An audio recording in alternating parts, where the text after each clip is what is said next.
আমরা অনেক কিছু করি দুনিয়ার জীবনে অনেক কিছু অর্জনের জন্য, কিন্তু আল্লাহর কোরআন এবং রাসূলের হাদিস কি জন্য এসেছে এটা বোঝার চেষ্টা করি না। দোয়া বুঝার চেষ্টা করি না। দোয়া তো বুঝে দোয়া করতে হয়। দোয়া বুঝে দোয়া করুন, আল্লাহ ইনশাআল্লাহ আপনার দোয়াতে আপনার ডাকে সাড়া দিবেন। আল্লাহ ওয়াদা করেছেন, উদউনি আস্তাজিব লাকুম, আমাকে ডাকো আমি তোমার ডাকে সাড়া দেব। আল্লাহ ওয়াদা করেছেন, রমাদানের ফরজের কথা বলে শেষে ওয়াদা করেছেন, ওয়াইজা সাআলাকা ইবাদি আন্নী ফাইন্নী করিবুন উজিবু দাওয়াত দাঈ ইযা দাআন। যখন আমার বান্দা আমার ব্যাপারে প্রশ্ন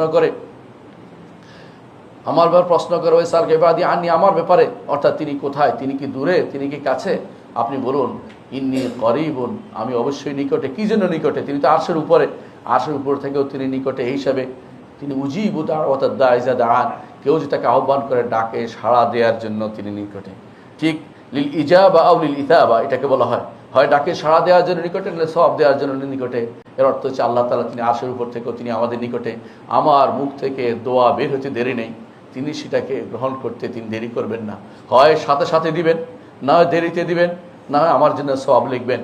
কোনো কিছুতে আমার বিপদ থেকে ততপরে উদ্ধার করে দিবেন, আমাকে মুক্ত করে দিবেন। অর্থাৎ আপনার দোয়াতে কোনো ক্ষতির কোনো কিছু নেই, শুধু লাভ আর লাভ। এই জন্য শেষ দশকে শুধু দোয়া করবেন, শুধু দোয়া করবেন। অনেকে দোয়া খুঁজে পায় না, সন্তানের জন্য সারাদিন দোয়া করছেন। কি দোয়া করছেন? সন্তানের এই দোয়া করেন আল্লাহর প্রিয় বান্দা যেন হয়, আখিরাতে যেন আপনার কাজে লাগে, মৃত্যুর পরও যেন কাজে লাগে, ওয়ালাদুন সালেহ যেন হয়। যেই সন্তান রেখে গেলে মরার পরে যে আমলে করুক আপনার জন্য দোয়া করবে, যেটাই করুক আপনার জন্য দোয়া করবে, আপনার কথা স্মরণ করবে, এমন সন্তান তো আপনার দরকার। এই জন্য সন্তানদের আসলিহ লি ফি যুররিয়াতি ইন্নী তুবতু ইলাইকা ওয়া ইন্নী মিনাল মুসলিমিন, ওই জন্য বেশি বেশি করে রমাদান মাসে এই দোয়াটা আপনি করবেন।